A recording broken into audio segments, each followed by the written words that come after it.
한 목소리로 다 같이 봉독합니다. 그런즉 너희가 어떻게 행할지를 자세히 주의하여 지혜 없는 자 같이 하지 말고 오직 지혜 있는 자 같이 하여 세월을 아끼라. 때가 악하니라. 그러므로 어리석은 자가 되지 말고 오직 주의 뜻이 무엇인가 이해하라. 술 취하지 말라. 이는 방탕한 것이니 오직 성령으로 충만함을 받으라. 시와 찬송과 신령한 노래들로 서로 화답하며 너희의 마음으로 주께 노래하며 찬송하며 범사에 우리 주 예수 그리스도의 이름으로 항상 아버지 하나님께 감사하며 그리스도를 경외함으로 피차 복종하라. 아멘.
할렐루야.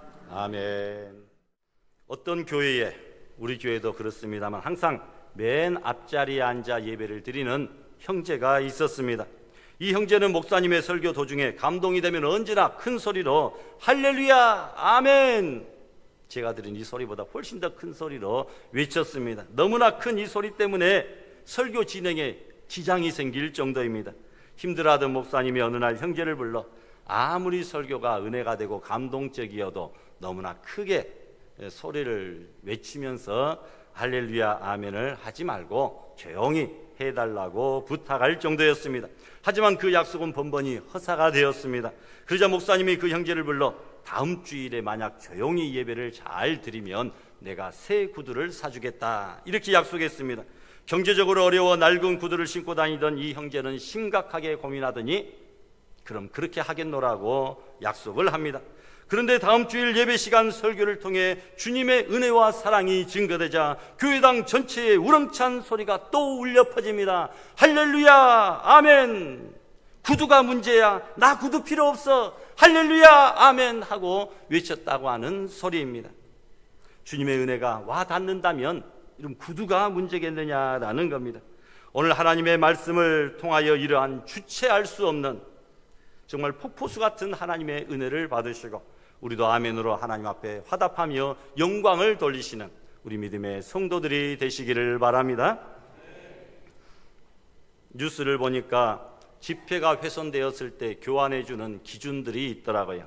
보니까 4분의 3 이상이 남아있으면 전액 환불, 만약에 5분의 2 이상이 남아있으면 반액 환불, 그리고 5분의 2 이하면 이건 무효다, 소용없다 이렇게 해가지고 돈을 교환해 준다고 합니다.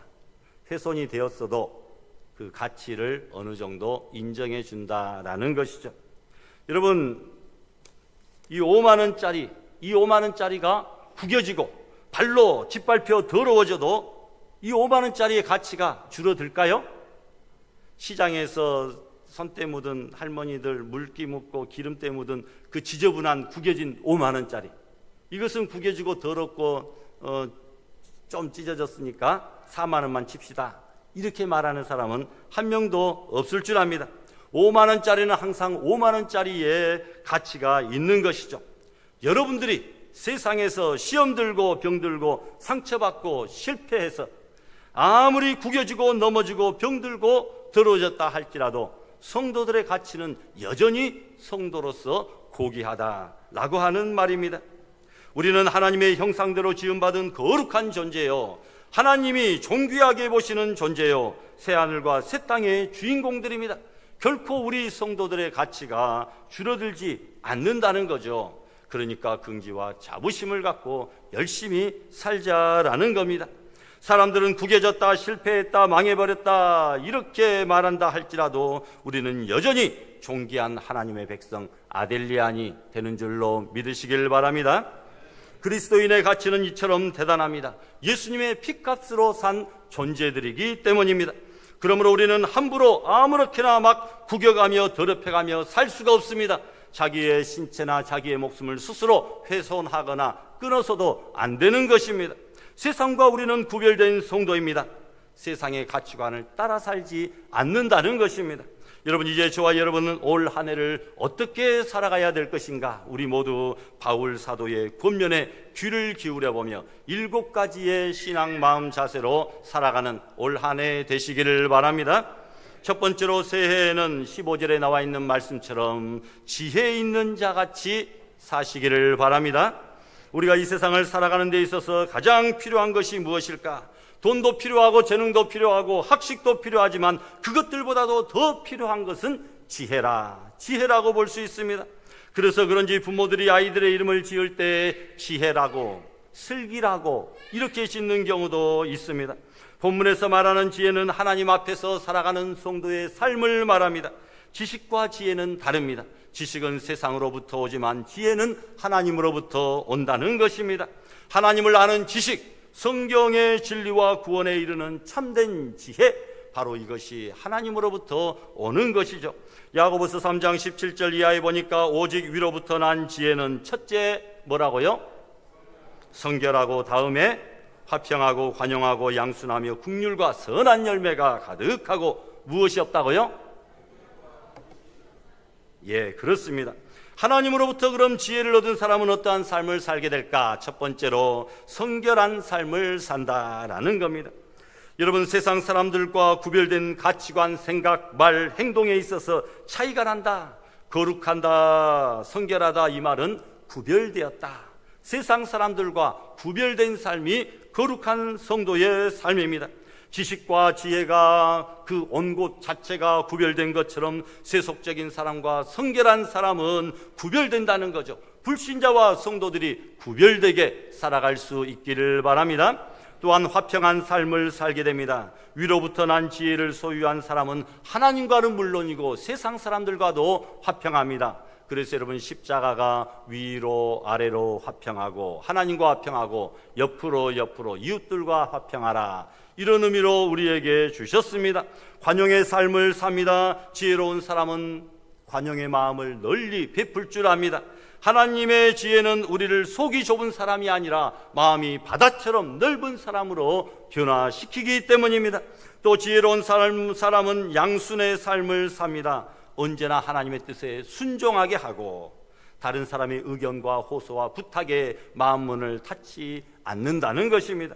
또한 긍휼과 선한 열매를 맺습니다. 긍휼은 가난하고 공경에 처한 자들을 실제로 도와주는 마음입니다.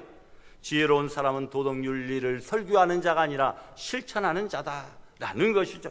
또한 편견과 거짓이 없는 삶을 삽니다. 세상의 지혜는 편견이 있습니다. 그래서 거짓을 동원합니다. 그러나 하나님으로부터 받은 지혜는 구별이나 위선이 없는 공평과 신실함이 가득하다라는 것이죠. 또한 지혜는 정직을 추구하나 어리석음은 거짓을 따릅니다. 지혜는 지혜의 아버지 하나님을 따라가지만 지혜롭지 못한 자는 거짓의 아비인 사탄을 따르게 되어 있습니다. 두 번째로, 새해에는 16절에 있는 말씀처럼 세월을 아끼며 사시기를 바랍니다. 왜 세월을 아껴야 됩니까? 세월은 한 번 가면 되돌아오지 않기 때문입니다. 흘러간 강물이 역류할 수 없는 것처럼, 시위를 떠난 화살이 되돌이킬 수 없는 것처럼 한 번 지나간 시간은 돌이킬 수가 없다는 것이죠. 지혜롭지 못한 사람은 주어진 시간을 어영부영 허비해버린 다음에, 다 지나간 다음에 왕년이 좋았어, 그때가 좋았지, 아 옛날이여 하며 후회하는 경우가 많습니다. 왜 세월을 아껴야 됩니까? 세월이 너무 빠르기 때문입니다. 세월 앞에 장사가 없습니다. 그래서 서유석이란 가수는 얼마 전에 죽었대요. 가는 세월 그 누구가 막을 수가 있나요? 가는 세월 그 누구도 막을 수가 없다. 이 노랫말대로 천하장사도 가는 세월을 붙잡을 수가 없는 것입니다. 세월은 순식간에 지나갑니다. 모세는 그의 기도문에서 인간이 관리할 수 없는 하나님의 시간에 대하여 말하기를, 우리 연수가 70이요 강건하면 80이라도 그 연수의 자랑은 수고와 슬픔뿐이요 신속히 가니 우리가 날아가나이다. 날아가는 것처럼 빨리 지나가는 것이 우리의 시간이요 일생이다라는 것입니다. 그래서 그는 우리에게 주어진 날수와 시간을 계산하면서 이것을 효과적으로 사용할 수 있는, 우리의 남은 날들을 계수할 수 있는 지혜를 달라, 이렇게 기도했습니다. 바울 사도도 우리들에게 지혜로운 자가 되어 세월을 아끼라, 이런 당부를 합니다. 그런데 사람들은 그것들을 잘 모릅니다. 마음먹기 따라서 언제든지 자기가 필요할 때 기회와 시간을 만들어서 쓰는 것처럼 착각합니다. 기회와 시간의 소중함을 모르고 계획성 없이 사는 것이야말로 가장 어리석고 미련한 자인 줄로 압니다. 세 번째로, 왜 세월을 아껴야 됩니까? 세월의 가치를 알아야 되기 때문입니다. 서양 격언에 세월은, 시간은 뭐라고요? Time is money. money라고, 시간은 돈이다, 금이다, 이렇게 말합니다. 오늘 세상을 살아가는 성도들에게 세월을 아끼라. 세월과 시간은 다른 것으로, 금으로도 대추할 수 없는 소중한 것이기 때문입니다. 세상의 다른 것들은 다 돈으로 살 수 있지만 여러분, 시간만큼은 돈으로, 건강만큼도 돈으로 살 수가 없는 것이죠. 그런데 그 시간은 하나님께 속한 것입니다. 원래 달력, 카렌다, 이 말은 라틴어 카렌다리움에서 나왔는데, 이것은 빌린 돈 장부, 채무 장부를 의미합니다. 시간은 내 것이 아니라 창조주로부터, 조물주로부터, 하나님으로부터 내가 잠깐 빌려 쓰고 있다. 그래서 카렌다라, 내 것이 아니다라는 겁니다. 하나님의 전유물이기 때문입니다. 하나님만이 인간의 역사와 연대와 수명을 결정짓는 유일한 분이요 주관자가 되십니다. 여러분, 시간 가는 것이 빠르다고 느끼는 사람은 이제 인생을 알기 시작한 사람입니다. 젊은 학생들은 왜 이렇게 시간이 빨리 안 갈까? 빨리 시간이 지나가야 중학교, 고등학교도 졸업하고 대학교 가서 마음껏 놀고 또 좋은 사람 만나 결혼도 하고 직장도 다니고 그럴 텐데, 돈도 벌어서 내 마음대로 한번 써보고 놀러 다닐 텐데 시간이 왜 이렇게 안 가지? 라는 거예요. 그러나 나이들과 조금씩 들수록 시간이 너무나 빨리 지나간다. 40대는 몇 킬로로요? 40킬로로. 50대에는 50킬로로. 60대에는 60킬로로. 그렇게 더 빨리 지나가는 것처럼 느껴진다라는 것입니다. 여러분, 시간이 몹시 귀중하다고 생각하는 사람은 인생의 가치를 터득한 사람입니다. 내가 알건 모르건, 시간을 잘 쓰건 못 쓰건 시간은 계속 흘러가고 자연 소멸하고 마는 것입니다. 새로운 칼렌더 첫 장을 넘기면서 우리는 내게 주어진 시간들을 어떻게 지금까지 사용해 왔으며 앞으로 남은 시간들을 어떻게 사용할 것인지 인생의 시간 계획표를 작성해 봐야 될 것입니다. 우리에게 새롭게 결단할 수 있는, 일할 수 있는 새로운 한 해가 주어졌다는 것이 얼마나 큰 은혜요 축복입니까? 여러분, 네 번째로 우리는 그 기회를 사야 됩니다. 여기서 세월을 아끼라 이 말을 헬라어로 직역하면 기회를 돈을 주고 사라, 대가를 지불하다, 이런 말입니다.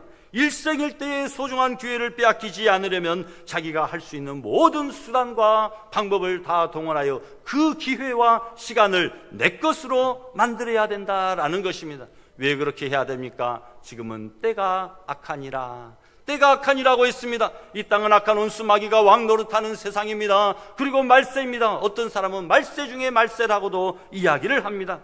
남은 시간이 별로 없다기보다는 세월이 악하기 때문에 여러분, 세월을 아끼고 시간을 아끼며 하나님 앞에 더욱더 충성하며 헌신하는 성도들이 되시기를 바랍니다.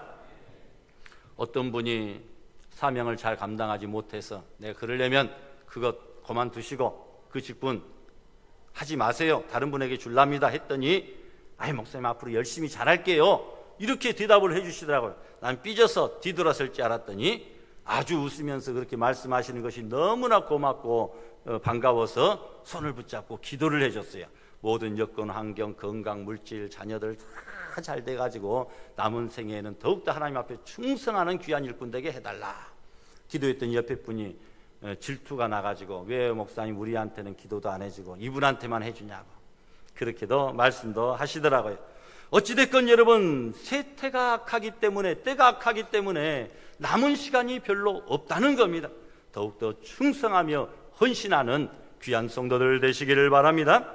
삶의 현장에서뿐만 아니라 신앙 안에서도 기회를 사야 됩니다. 어떤 기회를 사야 됩니까? 예수님을 만나는 기회를 사야 됩니다. 그리고 또한 은혜 받는 기회를 사야 됩니다. 내가 은혜 베풀 때에 너희가 듣고 구원의 날에 너를 도왔다. 지금은 은혜 받을 만한 때요, 지금은 구원받을 날이로다. 여러분, 이렇게 말씀하고 있습니다. 또한 회개하는 기회를 사야 됩니다. 에서는 팥죽 한 그릇에 장자의 명분을 팔아버리고 훗날 땅을 치며 후회를 했으나 돌이킬 수가 없다. 지금 회개해야 된다라는 것이죠. 봉사하는 기회도 사야 됩니다. 늘 봉사할 수 있는 것이 아닙니다. 시간이 지나고 나이가 들고 병들고 돈도 없고 여러분 열심도 사라지면 그때는 하고 싶어도 할 수 없는 그때가 반드시 찾아온다라는 것입니다.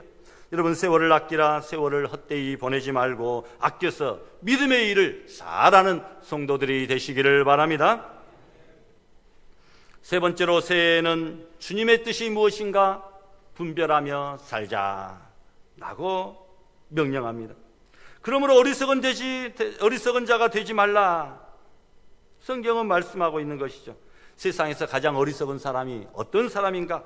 창조주 하나님의 뜻을 모르고 내 멋대로 살아가겠다고 스스로 잘난 줄 알고 발버둥치는 사람, 이 사람이 가장 어리석은 자다.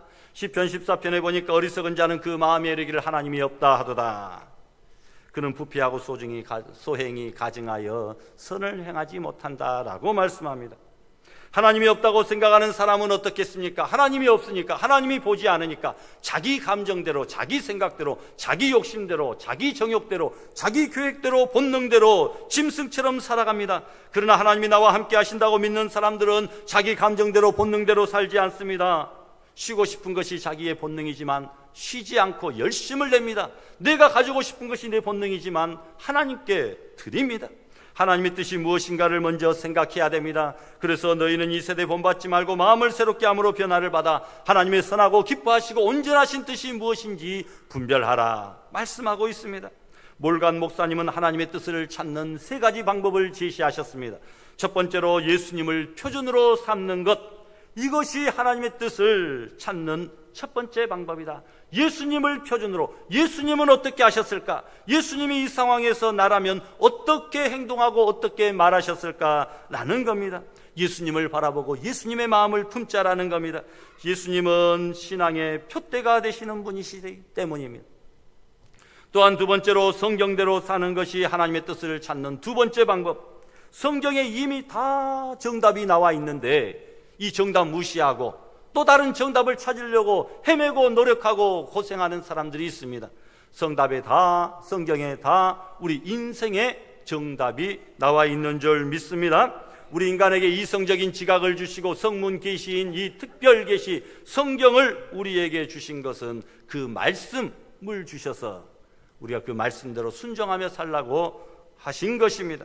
이 성경은 인생 매뉴얼, 인생 가이드북입니다. 또 인생의 나침판이요 천국 가는 지도입니다. 인생의 잣대요 거울이 됩니다. 성경대로 사시기를 바랍니다. 또한 성령의 인도를 받는 것입니다. 이스라엘 백성들이 출애굽할 때 낮에는 구름기둥, 밤에는 불기둥이 그들의 길을 인도하시고 비추사 주야로 진행하시며 떠나지 아니했다라고 성경은 말씀합니다. 하나님의 뜻을 예수님을 바라보며 성경대로 성령의 인도를 받아 발견할 수 있는 성도들이 되시기를 바랍니다. 또한 사도 바울은 항상 기뻐하라, 쉬지 말고 기도하라, 범사에 감사하라, 이것이 너희를 향한 하나님의 뜻이라. 하나님의 뜻은 다른 데 있는 것이 아닙니다. 기뻐하고 기도하고 감사하는 생활, 항상 쉬지 말고 범사에, 그래서 항쉬범 신앙생활, 항쉬범 신앙생활, 이렇게 우리가 기억해야 됩니다. 네 번째로 새해에는 성령 충만한 삶을 사시기를 바랍니다. 오늘 본문에 나오는 18절 술 취하지 말라, 좁은 의미에서는 알코올을 의미하지만 넓은 의미에서는 하나님이 없는 세상에 취하여 살아가는 삶, 바로 이것이 술 취하는 것입니다. 어떤 사람은 개 모임 때문에 교회에 못 옵니다. 어떤 사람은 친구가 많아서 교회에 못 옵니다. 어떤 사람은 사업이 너무 잘 되어서 너무 바빠서도 교회에 못 오는 경우도 있습니다. 이런저런 것들 때문에 신앙생활 제대로 하지 못하는 이런 사람들을 가리켜서 술 취하는 삶이라, 세상에 술 취했다, 그래서 술 취하지 말라고 말합니다. 내가 좋아하는 계모임, 취미생활 등 다양한 형태의 것들을 하나님 위에 두어서는 안 되고 하나님보다 더 좋아해서는 안 된다는 것입니다. 그래서 술 취하지 않는 삶을 추구하기 위해서 성경은 우리에게 새로운 삶을 제시하고 있는데, 그것은 곧 오직 성령의 충만을 받으라. 술 취하는 것 대신에 성령 충만함을 받으라고 말씀하는 거죠. 술 취하는 것과 성령 충만은 형태가 비슷합니다. 술 취하게 되면 술이 우리의 인격을 지배하게 되듯이 성령 충만은 우리의 인격이 성령에 의해서 지배를 받습니다. 나의 생각과 의지의 모든 것이 성령에 의해 움직입니다. 나는 완전히 성령의 지배를 받는 성령의 사람으로 변화가 됩니다. 성령 충만한 삶을 살아갈 때 내 마음속에 참된 기쁨이 차고 넘칩니다. 형제를 사랑하고 원수까지 용서하며 기도할 수 있는 넓은 마음도 소유하게 된다는 것이죠. 먼저 술 취하지 말라고 했는데 우리는 무엇에 취하지 말아야 됩니까? 정욕의 술에 취하지 말아야 됩니다. 삼손은 정욕의 술에 취하여 패망의 길로 달려가고 말았습니다. 또한 탐욕의 술에 취하지 말아야 됩니다. 엘리사의 사환 게하시는 재물을 취하다가 그가 나병이 발하여 죽게 된 것입니다. 또한 세속의 술에 취하지 말아야 됩니다. 세상의 인본주의, 물질주의, 쾌락주의, 이기주의 문화는 썩어져가는 방탕한 문화입니다. 여러분 클럽에 가서 무슨 마약을 하고 성폭행을 당하고 싸우고 다투고 요즘 신문에 많이 나오더라고요. 여러분 믿음의 성도들은 클럽을 다녀서도 안 되고 좋아해서도 안 되죠. 심지어 원정까지 가면서 어디가 물이 좋다 어째다 뭐 그런 사람들을 뭐 다른 사람들이 아니라 우리 제 친척 조카들 가운데도 있더라고요. 여러분 어찌됐건 우리는 세속의 물에 세속의 술에 취하지 마시기를 바랍니다. 이처럼 술을 먹은 사람의 행동을 보면 술 먹은 것을 직접 보지 않았어도 술 먹은 사람임을 분명히 알 수 있듯이 성령 충만한 사람도 우리가 분명히 이 사람이 성령 충만하구나 깨달을 수가 있습니다. 술에 취한 사람은 술 냄새가 납니다. 마찬가지로 새술 곧 성령에 취한 사람은 새술 냄새가 납니다. 곧 성령의 냄새, 예수님의 향기가 나타난다는 것입니다. 술에 취한 사람은 얼굴색이 빨갛게 변합니다. 쇠술에 취한 사람도 얼굴색이 달라집니다. 기쁨과 환희로 가득 찹니다. 슬픔과 근심과 걱정에 얽매여 무거운 인생의 짐을 지고 가는 다 죽어가는 사람이라 할지라도 소망과 기쁨과 감사가 넘치는 그런 화색이 좋은 얼굴로 변화될 줄 믿습니다. 그리고 세상 술에 취한 사람이 무대포로 용감해지듯이 새 술에 취한 성령의 사람 역시 신앙 안에서 악한 원수 마귀와 싸우며 영적인 강한 주의 군사가 되어지고 세상이 감당치 못하는 위대한 사람이 되는 줄로 믿으시기를 바랍니다. 올해 우리 모두 성령 충만받아 위대한 신앙의 승리자가 되시기를 축원합니다. 오직 성령 충만을 받으라. 이 말씀은 몇 가지 형태를 가지고 있습니다. 성령 충만을 받으라. 명령형이죠. 성령 충만은 명령으로 주신 말씀으로 선택의 여지가 없다. 옵션이 아니라 필수다라는 겁니다. 내가 받고 안 받는 것에 달려있는 것이 아니라 무조건 받아야 된다. 내 요구가 아니라 하나님의 뜻이기 때문입니다. 또한 현재형입니다. 지금 받아야 되고 앞으로도 계속 받아야 된다. 왜냐하면 성령 충만 받다가 계속 가만히 있으면 자꾸 그것이 소멸되고 식어지고 사그라들기 때문에 지금 충만히 받고 앞으로도 계속 받아야 될 줄 믿습니다. 또한 복수형입니다. 성령 충만은 어떤 특정한 사람들, 개인을, 목사님, 장로님들만을 위하여 특별히 마련된 그런 특권이 아닙니다. 몇몇 훌륭한 열심히 기도하는 성도들만 가질 수 있는 경험도 아닙니다. 우리 모두가 받아야 됩니다. 오늘 내가 받아야 되고 여러분들이 우리가 받아야 된다는 것입니다. 사도행전 2장 1절에 보니까 오순절 날이 이 이름에 그들이 뭐라고요? 다 같이 또 한 곳에. 따라 하십시다. 그들이 다 같이 한 곳에. 여러분 성령은 바로 다 같이 한 곳에 모여 기도하는 그들에게 임했다라는 것입니다. 개인적으로 임하는 것이기도 하지만 공동체적으로 함께 예배드리는 가운데, 함께 찬양과 기도드리는 가운데 여러분 공동체적으로 그들이 한 곳에 모여 다 같이 성령 충만 받게 된 줄 믿습니다. 네 번째로 수동형이다라는 거죠. 성령 충만은 인간의 의지나 능력이나 심지어 노력이나 자격으로 되는 것이 아니라, 내가 하고 싶다고 되는 것이 아니라 전적인 하나님의 능력이고 하나님이 주셔야 받는 것입니다. 그분이 주시는 것을 우리는 그저 믿음의 손 내밀어 받아 누리기만 하면 되는 것이죠. 초대교회의 성령이 그렇게 임했습니다. 성령을 사모하며 힘써 애써 기도할 때에 성령이 호련히 임하였다. 갑자기 전혀 예상하지 못한 때에 오셨다라는 겁니다. 그러므로 우리는 성령 충만을 기대해야 됩니다. 농부가 단비를 기다리듯이, 씨를 뿌리고 열매를 기다리듯이 우리 영혼이 하나님을 기다리고 성령 충만을 기다려야 됩니다. 기다리면서 낙심하지도 말고 포기하지도 말고 원망하지도 말아야 됩니다. 신앙과 삶은 언제나 기다림에서 시작되는 것이죠. 구약 4000년 역사 동안 메시아가 오실 것을 기대하였고, 그리고 이제 신약 2000년 동안 재림의 예수님을 기다리며 기대하며 고대하며 사는 것이 우리의 신앙의 삶이 아닙니까? 여러분, 또한 초대교회에 임했던 성령은 두 가지로 임했는데, 하나는 불같은 성령입니다. 불의 혀같이 갈라지는 것이 저희에게 보여 각 사람에게 임했다. 불은 소멸하는 능력이, 태우는 능력이 있다는 겁니다. 지저분한 쓰레기를 소각장에 넣어서 불태워 없애버리듯이 마치 성령은 불과 같아서 인간의 더러운 모든 죄악된 것들을 흔적도 없이 보이지 않도록 다 태워버리는 그런 능력이 있는 줄 믿습니다. 성령의 불로 우리 몸에 있는 좋지 못한 죄악의 세포들이 다 사라질 수 있기를 축원합니다. 성령 받은 사람은 그래서 우리의 죄 문제가 해결이 된다는 것입니다. 또 불은 심판의 상징이죠. 심판대 앞에는 언제나 불이 있는 것을 보게 됩니다. 죄악의 도시 소돔과 고모라 성을 심판하실 때도 불을 사용했습니다.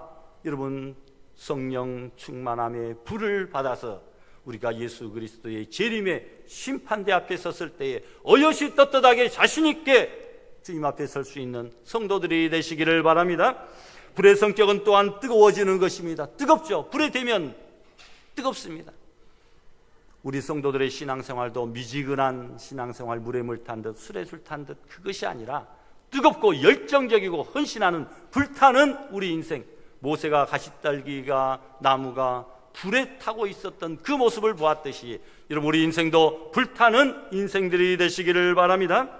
또 하나는 급하고 강한 바람같이 임했다라고 했습니다. 바람은 볼 수는 없어도 느낄 수는 있습니다. 성령의 역사도 눈에 보이지는 않지만 우리가 느껴지고 체험을 합니다.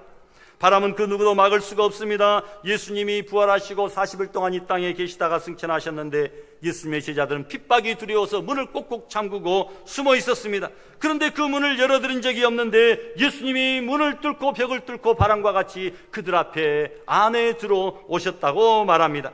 무엇입니까? 기독교 복음을 아무리 굳세게 마음의 문을 잠가놓고 흥선대원군이 세국정책을 펼친다 할지라도 들어오는 선교사들을 전부 다 칼로 죽이고 핍박하고 탄압하여 없앤다 할지라도 여러분, 바람은 들어가듯이 성령도 들어가고 복음도 들어가고 하나님의 놀라운 능력도 들어가게 되는 줄 믿습니다.